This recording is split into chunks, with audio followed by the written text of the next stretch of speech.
नागपूर मुंबई महामार्गावर जळगावात हरताळा फाटा इथं एका कारने चौघांना उडवल्याची घटना घडली आहे. रॉंग साईडने आलेल्या कारने धडक दिल्याने चौघेही गंभीर जखमी झाले असून धक्कादायक बाब म्हणजे या कारला 2 नंबर प्लेट आहेत. अपघातानंतर कारमधील व्यक्ती घटनास्थळावरून फरार झाला असून पोलिसांनी घटनास्थळी दाखल होत अपघाताची नोंद केली असून अधिक तपास सुरू आहे.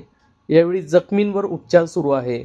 मुंबई नागपूर महामार्गावर अर्टिगा कारने या चौघांना उडवले असून चौघेही मात्र गंभीर जखमी झाले आहे. ही घटना आज दिनांक 12 मार्च रोजी दुपारी 2 वाजता माध्यमांना प्राप्त झाली आहे. मुक्ताईनगरच्या हरताळा जवळील ही घटना असून एकाच गाडीला 2 नंबर प्लेट असून पोलीस नेमके काय कारवाई करता हे पाहणं महत्त्वाचं ठरणार आहे.